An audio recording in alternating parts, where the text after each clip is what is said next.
Oi, gente, tá assistindo mais vídeo no meu canal. No vídeo de hoje eu vou gravar mais vídeo pra vocês de React. A gente mudou um pouquinho aqui porque aconteceu imprevistos aqui. Eu liguei aqui o Ring Light pra gravar vídeo e a Ring Light não tá mais funcionando. Então não sei o que aconteceu, a gente nem mexeu muito no fio, simplesmente quebrou.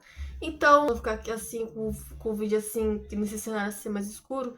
Até mais ou menos umas 2 semanas, porque ainda vou lá no centro pra comprar um Ring Light, só que eu vou dessa vez eu comprar um pequeno. Mas enfim, gente, hoje a gente vai gravar um vídeo eu vou gravar um vídeo com vocês de React. Hoje, gente, eu vou reagir pra vocês a teoria de, pra quem não sabe, pra quem não conhece ou pra quem já conhece, da teoria do filme Coraline e o Mundo Secreto no inglês, né? No inglês é uma porta secreta, não sei, acho que é uma coisa assim, não lembro. Então, hoje vai reagir algumas teorias, né? Coisa de história mesmo, porque é filme é história, mesma coisa. Vamos reagir aqui do canal Linkzinho. Vamos lá, o vídeo tem 20 minutos e a gente vai reagir a maior teoria de Coraline. Então vamos reagir hoje aqui com vocês. Antes de começar o vídeo, a gente já deixa o seu like, se inscreve no canal, ativa as notificações para não perder nenhum vídeo aqui no canal. E roda a vinheta, tchuru tchuru.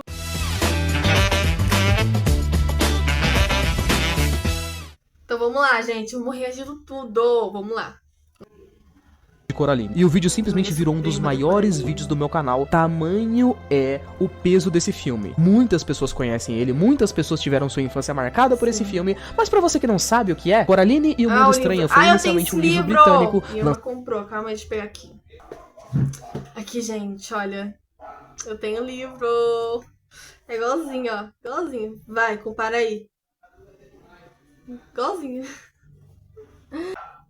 Para o público infanto-juvenil, ou seja, crianças, né, e adolescentes, no ano de 2002, feito por Neil Gaiman, um grande escritor de terror e fantasia ali do seu país e tudo mais, né? O livro do cara acabou fazendo tanto sucesso que depois ganhou uma adaptação como uma HQ, né, uma série de quadrinhos, e também ganhou um filme animado em stop motion, que é aquele tipo de animação 3D gente, ultra popular que você... Eu sinto que eu vou falar que não tem nada com o vídeo, tem a ver com The Last of Us. Mas eu tenho aquele livro lá em quadrinho, né, que a Ellie Den, que é da história dela, do Life Behind de verdade, entendeu? Aí eu posso gravar com vocês, né? Porque como segunda-feira é vídeo de história, de reagindo história, então então na próxima segunda eu vou gravar pra vocês lendo o gibi, se eu achar, né? A história, o livro quadrinhos da Ellie, da história do Life Behind. De massinha na vida real, ao invés de você usar efeitos e tudo mais. É um dos tipos de filme mais difíceis de se fazer, que denota qualidade. O filme ficou tão popular, mas tão popular, que até o ano passado, de 2023, por exemplo, cara, mais de 10 ou 15 anos que o filme tinha lançado, o filme ainda recebe vídeos falando sobre a história, fazendo teorias a respeito de muitas coisas. Tipo, eu fiz uma teoria no ano passado e o bagulho passou de 300 mil visualizações. O tamanho do público desse filme é simplesmente impressionante. Tendo dito isso, jovens, obviamente que eu preciso dizer pra vocês que, como a gente vai falar da história, isso aqui vai ter spoilers do filme, das HQs, dos livros e tudo mais, e eu vou trazer algumas novas teorias minhas para vocês que não conhecem. Tendo dito isso, não esquece de pegar alguma coisa pra comer, presta bastante atenção, senta aí e vem comigo. Assim como eu sempre faço quando eu vou fazer teorias de alguma coisa que eu imagino que seja uma parada meio complexa, jovens, uma pequena recapitulação do filme para aqueles que têm uma memória mais curta. O filme de Coraline basicamente tem como protagonista, né, a Coraline, uma menina de 11 anos, muito curiosa e hiperativa, que logo no início do filme se muda com seus pais para uma coisa chamada de Palácio Rosa. A partir do momento em que ela se muda, coisas esquisitas começam a acontecer, como os próprios pais da Coraline, que sempre foram muito atenciosos e carinhosos, se tornando muito distantes e meio que, tipo, só não se importando muito com ela. Dando essa pouca atenção, ela acaba ficando com tédio, decepcionada da nova vida, e algum tempo depois ela vai descobrir dentro... que isso aqui não é pra estragar a infância, pra quem gosta muito de Coraline, esse aqui não é pra estragar a infância, isso aqui é só é uma teoria que pode existir, ou que talvez existisse, que também a teoria aqui que o pessoal conta sempre faz sentido. Nossa, impressionante, faz sentido. Mas lembrando que isso aqui, gente, não é pra estragar a infância de vocês, é só uma teoria que poderia ter acontecido, o que faz sentido, entendeu? Só uma teoria. Da sua casa, uma pequena portinha. Essa pequena portinha seria explorada depois, quando na primeira noite dentro da casa, aparece um ratinho que sai correndo e entra naquela porta. Quando a Coraline entra ali também, ela entra em uma espécie de portal, onde ela sai em um mundo mundo espelhado, muito semelhante ao nosso mundo, porém aquele mundo é perfeito. As pessoas lá dentro têm olhos de botões, mas todos os grandes desejos da Coraline lá são realizados. Ou seja, os pais dela lá dão atenção pra ela, os amigos que eram chatos ali naquele lugar vão ser legais, a comida é mais divertida, o mundo é mais colorido, é mais caloroso e é mais bonito. A partir de alguns momentos nós vamos passando por um tempo, até que a Coraline no filme vai começando a desconfiar da sua outra mãe. Ao fim de tudo, percebendo que sua outra mãe desejava nada mais, nada menos do que roubar os olhos da Coraline. Porque segundo próprias mitologias e tudo mais, né, os olhos são a janela da alma. Ou seja, a outra mãe era nada mais, nada menos do que uma criatura de folclore britânica, conhecida como Bela Dama. A tradução do seu nome seria algo como Beldam. É uma criatura de folclore, como eu falei pra vocês, que representa basicamente uma bruxa, mas não uma bruxa humana exatamente, é meio que uma bruxa criatura mesmo, sabe? Elas foram criaturas criadas por Deus, especialistas em mudar de forma e se disfarçar. O conceito de todas essas bruxas, né, as Beldams, é que elas deveriam proteger as florestas, matando pessoas que se aproximassem e tudo mais, e que fossem ameaça para as florestas. Elas também gostam de devorar a alma de crianças, para se manterem jovens e bonitas. A própria primeira teoria que eu fiz, né, é toda uma teoria sobre o bendito do gato que fica aparecendo no filme, que é um personagem muito estranho, que consegue vagar por portais ou alguma coisa parecida, ou então o próprio conceito dos humanos que tem dentro daquele mundo em si. São muitos conceitos específicos. No entanto, existem duas teorias, jovens, que eu gostaria de apresentar aqui pra vocês hoje, que eu acho muito interessantes, porque são teorias que falam a respeito de algo que o público tem discutido há muito tempo, que é o conceito de que talvez a própria Coraline nunca tenha saído daquele mundo da Bela Dama, o que significa que, em teoria, ela nunca teve um final feliz de fato com o filme, e toda essa teoria, ela pode ser baseada pra mim em dois pontos muito interessantes, que são os pontos de provar pra vocês que nós temos humanos de verdade dentro do outro mundo. Nós temos humanos adultos que foram capturados por essa Bela Dama aqui. E também nós temos a famosa teoria da porta. Vamos começar com a famosa teoria dos humanos falsos e vambora. O que é essa teoria exatamente? Bom, a gente tá falando de uma teoria muito simples, que nem precisa usar as 3 versões da obra Coraline em si. O conceito que nós temos do outro mundo, desde o momento em que nós assistimos o filme pela primeira vez, é que tudo que nós temos lá dentro é inventado. Ou então, é feito utilizando-se da alma das 3 crianças, né, que a Bela Dama roubou. Então, todas as coisas que nós vemos ali dentro daquele mundo, aquilo ali é tudo inventado, a comida é inventada, é quase como se fosse de fato uma simulação, enquanto que as pessoas que a gente vê ali dentro, elas deveriam ser espécies de clones bem pequenininhos ali e mal feitos das pessoas que a gente conhecia do lado de fora, e pro lado da simulação em si, esse mundo estranho era muito específico. Quando estamos dentro do mundo da simulação, existem 7 personagens específicos com os quais a Coraline interage ali dentro. 2 deles, é claro, a gente tem que remover, que são a outra mãe, ou seja, a própria Bela Dama, e nós também temos aquele raio daquele gato maluco que aparece em várias partes do filme. Os fantasmas, aquelas 2 senhoras lá que vão se apresentar. Esqueci o nome daquele pezinho lá. É aquele pezinho lá que é amigo dela, no mundo coisa lá. O Waibe. E não sei o que mais, mas só lembro desses. Sobram 5 personagens, sendo que nós temos apenas 3 almas de criança, né, pra própria Bela Dama utilizar pra fazer os zumbizinhos dela, né, os personagens que estariam interagindo com a Coraline naquele mundo. Os 5 personagens que sobraram são o outro pai, o outro Wilbur, que é aquele amigo que a Coraline fez lá no mundo normal, que falava pra caramba e tal, e nós temos os 3 vizinhos da Coraline também, o Sr. Bobinski, né? A Senhorita Spin e a Senhorita Forcible. A questão, jovens, é que entre esses 5 personagens, como eu falei pra vocês, tem 2 deles que se destacam por serem um pouco diferentes como fantoches da Bela Dama, digamos assim. Os 2 personagens que se destacam seriam com certeza absoluta o outro pai e o outro Wilbur, enquanto que o Sr. Bobinski, a Senhorita Forcible e a Senhorita Spink, vamos falar um pouco deles que vocês vão perceber como eles de fato são muito bonecões mesmo, né? Esses 3 personagens aqui, eles não são apenas só personagens simplórios, né? Eles são 3 vizinhos da Coraline, ou seja, são personagens que têm um pouco menos de relação com ela, digamos assim.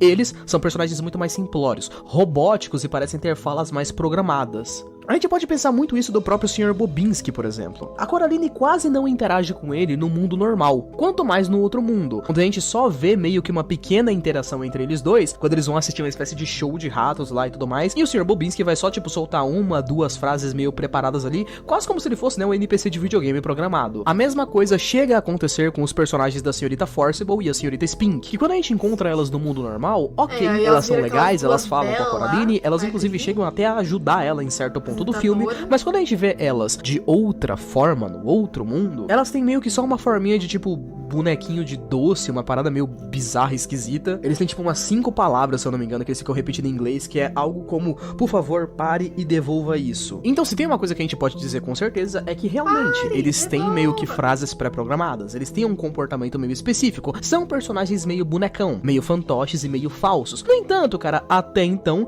isso era meio que a parada que era pra acontecer, né? Então é normal as versões dos vizinhos da Coraline, por exemplo, né? Dos amigos, que ela não tenha tanto destaque assim, serem apenas umas cópias fajutas. As teorias do público, inclusive, foram muitas vezes mais a fundo, cara. Tem cenas, por exemplo, onde a Coraline tá meio que fora do mundo estranho e ela vai falar com o Sr. Bobinski, mano, e o maluco simplesmente some. Ele vira um amontoado de ratos e as pessoas começaram a fazer umas teorias se, tipo, ele existia mesmo ou se ele era só um monte de ratos, algum tipo de feitiço, sei lá. Esse filme é muito maluco e cheio de teorias, pra poder ser sincero. Mas o ponto principal são os outros dois personagens. O outro Wilbur e o outro pai. Vamos falar um pouco sobre esses dois personagens aqui pra gente compreender. O Wilbur é um personagem que nós conhecemos logo no começo do filme. Quando nós vamos pro outro mundo, temos uma versão alternativa dele que, em teoria, deveria ser só melhor, né? A Bela Dama apresenta ela pra gente só dizendo que ele não ia porque o outro Wilbur contou pra ele. O outro Wilbur deveria ser uma criação da Bela Dama. A Bela Dama não gosta do gato. Então, por que exatamente uma criação da Bela Dama estaria passando fofoca e informações pro gato? Mais pra frente, o próprio Wilbur em si, ele vai se rebelar completamente. Ele vai ajudar a Coraline a fugir, literalmente desafiando a Bela Dama. Nós sabemos que a boca desse outro Wilbur aqui é costurada, o que também é um detalhe estranho. Se a Bela Dama criou esse outro Wilbur aqui, e ela consegue controlar o que ele fala e tudo mais, por que exatamente ela teria que costurar a boca dele pra controlar o que ele fala? Podemos dizer então, jovens, que a mesma coisa se repete também com o outro pai, né? Fora o fato de que ele não tem a boca costurada. Temos inclusive cenas em que a Coraline vai conversar com o outro pai, e ele, por ser muito animado e tal, e prestar muita atenção na filha dele, ele só acaba, tipo, de seco, soltando umas informações de graça pra Coraline. Inclusive tem um momento que acontece a mesma coisa com ele que acontece com o Wilbur, né? Que ele tá falando com a Coraline, aí ele... Tudo que vai acontecer no filme, pra quem não sabe essa teoria... Essa que vai acontecer. Acaba soltando a língua e falando demais, e a gente vê as mãozinhas do piano vindo e censurando o que ele quer falar. Tem muitos momentos, inclusive, onde ele para de falar, ele lembra que ele não pode falar certas coisas e tudo mais, o que é muito específico. E a gente também tem aquele momento, perto do final do filme, onde nós temos um combate com esse outro pai. E no final de tudo, ele acaba traindo a Bela Dama e dando um dos olhos das crianças pra ela. O que o filme deixa transparecer, jovens, é que ambos, o Wilbur, tanto quanto o outro pai, têm consciência.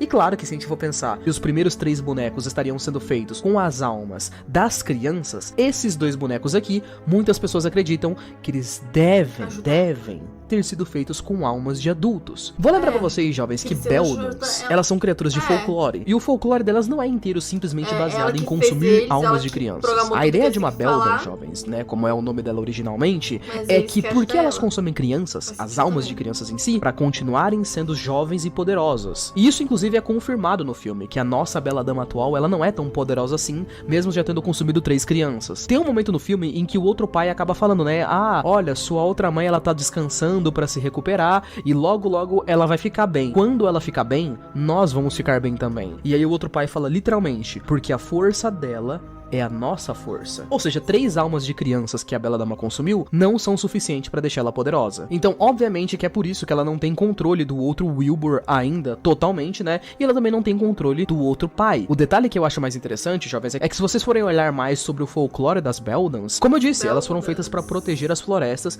de pessoas que possam fazer o mal para a floresta. Isso significa adultos. Talvez um adulto que estivesse poluindo a floresta. Talvez um lenhador cortando árvores. Talvez uma pessoa fazendo caça esportiva, matando animais. A gente sabe que geralmente quando a Bela Dama mata uma pessoa para poder consumir a alma dela de fato, ela vai meio que enganando essa pessoa e aí no final de tudo ela acaba oferecendo os olhos de botão, né? Tipo, oferecendo uma vida melhor pra pessoa. Eu acho que a Bela Dama é esperta, jovens. Muito esperta. E eu não duvido muito que um adulto também acabasse caindo na pira dela. Na realidade, inclusive, eu acho que é muito fácil essa ideia. E só pra poder não deixar muito seco, outro detalhe que eu também acabei descobrindo enquanto pesquisava, jovens, é que o design do outro pai também revela algumas coisas pra gente. Vocês meio que sabem que ele tem 2 designs, né? Ele tem o design inicial do outro pai, que é só ele, só que com os olhinhos de botão, e ele tem um outro design, que é quando o disfarce dele vai meio que começando a desaparecer, e dá pra notar que ele se parece muito com uma abóbora. Eu fui pesquisar um pouco a respeito, cara, e tem uma parada legal, que é, abóboras, eles têm um significado especial se você sonhar com elas. Existem alguns ditados ditados populares que dizem que se você sonhar com abóboras, significa que você tá sonhando com bruxaria, ou você está sob efeito de bruxaria. O que talvez, né, todo esse design aqui possa ser só um meio de dizer pra gente que o outro pai é um feitiço. Ou seja, é uma alma humana que a Bela Dama colocou numa abóbora ou alguma coisa parecida, e aí ela acaba não tendo controle. Por isso ela tem que censurar o que o Wilbur vai falar, tanto quanto censurar o que o outro pai vai falar também. É uma ótima teoria, jovens, e combina bastante com toda a questão do que eu realmente queria falar aqui, que era aquela questão do que eu falei, né, jovens? A teoria da porta falsa. Eu acho que todo mundo sabe, né, na Terra que conhece o Coraline, o que é a famosa teoria da porta falsa, né? Essa é uma teoria que já foi dita por vários youtubers, várias pessoas, vários posts em várias redes sociais diferentes. É uma teoria que diz que a Coraline nunca escapou do outro mundo em nenhum momento. Mesmo no final do filme, onde ela aparece lá com a família dela, ela tá feliz, os vizinhos estão felizes, a ideia é que não, ela não escapou do outro mundo em nenhum momento. Como as pessoas escolhem provar essa ideia? Bom, vamos lá. Tudo isso se trata a respeito da questão da bendita da porta que a Coraline usa pra entrar no outro mundo. Porque como é que funciona essa parada aqui? Vamos dar uma recapitulada no filme então. A Coraline, ela chega nessa nova casa ruim, e na primeira vez onde ela tá fazendo ali as tarefas dela, tá participando ali das coisas e tal, ela tá contando umas janelas e umas portas dentro da casa. Ela tem aquela famosa boneca, né, com olhos de botão dela e tal, que acaba saindo sozinha. Depois a gente vai descobrir que era a própria Bela Dama que tava controlando essa boneca aí, e essa boneca acaba atraindo a Coraline pra portinha, que faz ela conseguir entrar no outro mundo. A gente já tem uma grande questão que acontece desde o início aqui, que a Bela Dama, primeiro que ela já tem poderes do lado de fora, né, influência e poderes do lado de fora do outro mundo. Fora o fato de que a gente passa pro próximo conceito, que é a porta. Essa porta não funciona de um jeito convencional. Durante o filme, jovens, a Coraline, ela entra dentro dessa porta 4 vezes, mas ela só sai da porta 2 vezes. Acho que a gente dá pra dizer, obviamente, né, que a matemática não bate muito bem aqui, mas se a gente for narrando as vezes devagar, a gente entende que não faz sentido. Quando a Coraline entra na porta pela primeira vez, jovens, ela vai,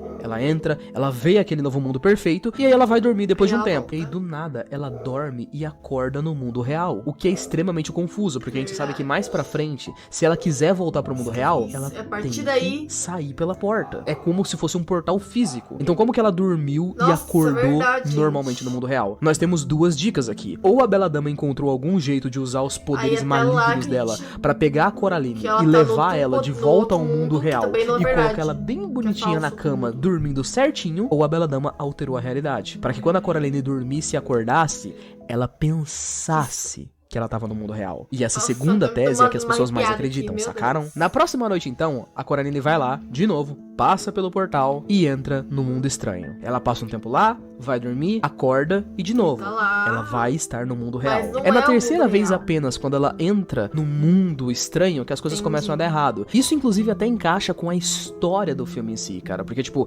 as 2 primeiras vezes que a Coraline vai pro outro mundo, ela não vai totalmente comprometida. Ela vai durante a noite, ou seja, ela sempre acorda no mundo real. Tem meio que uma manipulação da Bela Dama ali, pra ela sempre pensar que é só um sonho. Só que quando ela vai pela terceira vez ao outro mundo, ela vai durante o dia, quase como se ela tivesse, tipo, rejeitado a vida dela no mundo real, e ela entra na porta mais uma vez. E aí, na terceira vez que ela entra na porta, né, é quando tudo dá merda. Ela descobre que a Bela Dama é um monstro, ela tem que fugir. Inicialmente, a Coraline vai tentar dormir dentro do mundo estranho, e aí quando ela acorda, ela não acorda no mundo real. Ela acorda no mundo estranho. Então, como exatamente funcionou das outras 2 vezes? Tipo, ela não passou por porta nenhuma. Agora, aleatoriamente, ela descobre que ela tem que fugir pela portinha e vai funcionar, ela vai sair pela portinha e foge, e é isso? Então, como exatamente ela saiu das outras vezes? Ela saiu das outras vezes? Ou desde a primeira vez que ela entrou, ela tá presa aqui? A Bela Dama, jovens, depois que isso acontece, né, que ela volta pela terceira vez, é mais estranho ainda, porque coisas meio bizarras começam a acontecer no mundo dela. Tipo,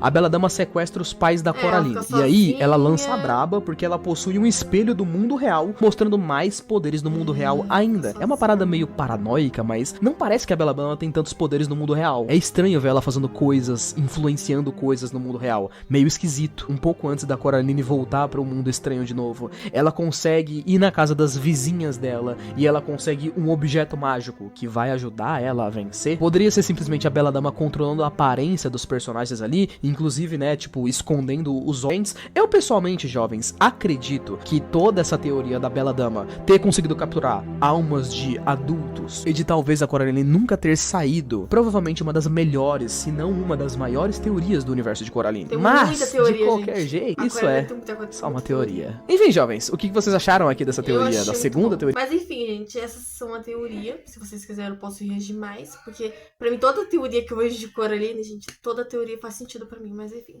É isso, eu vou ficando por aqui. Espero que vocês tenham gostado.